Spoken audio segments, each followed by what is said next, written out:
I never thought I'd get left at the altar, but there I was, standing alone under an arch of white roses, trembling in a $7,000 wedding gown, staring out at 200 confused guests, while the string quartet played on awkwardly, and the groom was nowhere to be found. He didn't text, he didn't call, he didn't leave a note, he just vanished. People whispered. My aunt cried. My bridesmaids looked like they were about to faint. And I smiled. Not because I wasn't devastated, believe me, I was, but because he had no idea who he had just humiliated.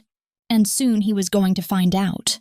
Let me take you back a bit. My name is Avery, and at 27 I was a museum curator by day and a hopeless romantic by night. I met Lucas at a coffee shop in Boston. He spilled a cappuccino on my coat and offered to pay for dry cleaning. I laughed, said no need, and just like that he asked for my number. Lucas was charming. He had this lopsided grin that made you forget your own name. Worked in finance, drove a Tesla, played guitar at open mic nights. The perfect modern prince. We dated for 2 years. He met my friends, my cat, my coworkers, but not my family. Why? Because my family isn't typical. My mother died when I was 8. My father, well, let's just say he's complicated. To the outside world, he's Graham Lancaster, CEO of a massive multinational construction firm, the kind that builds airports and skyscrapers.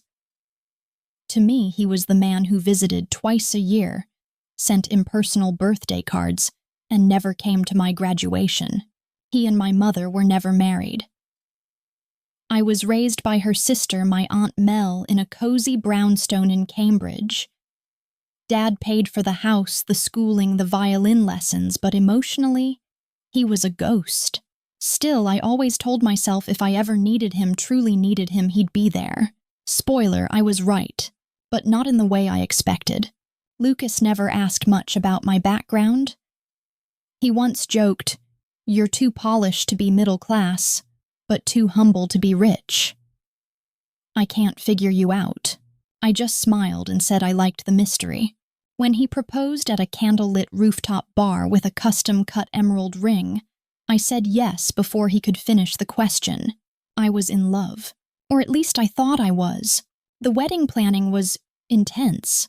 We booked a vineyard in Cape Cod. I designed the invitations myself. Lucas said he wanted simple elegance but vetoed anything that looked remotely budget-conscious.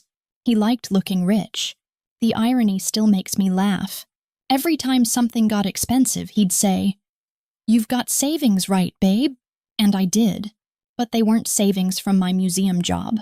They were trust funds. Accounts I never touched unless absolutely necessary. Lucas never knew about them, and I never told him about my father. Why? Because I wanted him to love me, not my name, not my net worth. The night before the wedding, we had a small rehearsal dinner. Lucas seemed tense. His best man, Jared, made some stupid joke about prenups, and Lucas actually turned pale. Later, I asked him what was wrong. He kissed my forehead and said, "Nothing, just nervous. Can't believe I'm marrying someone so perfect." I smiled, naively. Then came the wedding day. Makeup, hair, dress, flowers. Guests arriving in pastel gowns and navy suits. Champagne flutes clinking. My Aunt Mel beaming with pride. And then, time. I waited behind the arched doors, my heart thudding with excitement. And then, whispers. My maid of honor running toward me, panic on her face. "He's not here." "What do you mean he's not here?" "He left Avery. The groomsman checked the groom's suite. He packed his things. He's gone." Gone. Just like that. The ceremony didn't happen. I stepped onto the aisle just to thank everyone for coming, voice shaking, hands cold. I held it together until the very last guest left. Then I cried. I cried for 3 hours. Then I got up, took off my veil, and made one phone call. "Dad," I said. He left me, at the altar. Silence. I want to see you. More silence. Then I'll send the car. Graham Lancaster didn't live in a mansion. He lived in a compound and oceanfront estate with its own helipad and 6 full-time staff. I hadn't visited since I was 15. He met me in the marble foyer, arms crossed, eyes unreadable. "I'm sorry," he said. "No one should be treated like that." And that was it. No hug, no lecture, just an opening. That night, over bourbon and silence, he asked me a single question. "What do you want to do?" I thought about it. And then I answered. Turns out Lucas worked for a real estate fund that was bidding on one of my father's downtown properties. A $50 million project. The acquisition was stalled zoning issues, but Lancaster Corp had majority voting power, so Dad made me an offer. Join the project as a junior advisor. Represent my interest. If this guy shows up at any meeting, you'll be there. You'll have a say. He didn't say it, but I knew what he meant. Take control. 3 weeks later, I walked into a sleek conference room in downtown Boston.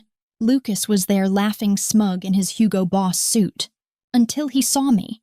His face drained of color so fast I thought he might faint. I smiled, sat across from him, unfolded my notebook. No words were exchanged. Not yet. Over the next 6 weeks, we had 4 project meetings. I was professional, courteous, ice cold. Lucas couldn't meet my eyes. He fumbled presentations, missed deadlines, tried to flirt with the associate from HR. It was pathetic. At the final meeting, the board had to vote on whether to continue the partnership with his fund or drop them. I held the deciding vote. I waited until the room fell silent. Then I turned to Lucas. "I've reviewed the numbers," I said calmly. "The projections are weak. The timeline's unrealistic. And frankly, I don't trust your leadership." I slid the folder across the table. "My vote is no." Lucas stared at me. "You can't do this." "I just did." He stood up. "You're doing this to punish me." "No, Lucas, this is business." Then I stood. "And just so you know, my last name is Lancaster." His mouth opened, closed. I was never the one marrying up. That should have been the end. But it wasn't. Because a week later I got a call from his ex-fiancé. Yes, his other fiancé. Apparently I wasn't the only woman he'd proposed to in the last 2 years. There was another, in San Francisco. Same emerald ring, same lines. He was running a long con dating wealthy-seeming women, proposing hoping to latch on. I was his big win. But when he realized I wasn't flashy rich, just a museum girl, he bailed. The wedding a trap he set, hoping I'd offer to pay for it all. But I never did, so he ran. And now karma was coming.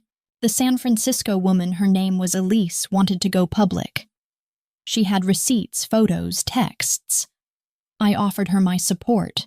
A month later, Lucas's firm quietly pushed him out. Another month later, an industry blog ran an exposé, "The Gatsby Grifter: How One Man Finessed Fiancés and Failed Upward." I didn't share it, didn't repost, didn't say a word, because I didn't need to. 6 months after my non-wedding, I got an invitation from the Boston Museum of Modern Art. They wanted me to curate a full exhibit, theme reclaiming the narrative Women in Power. I smiled, accepted.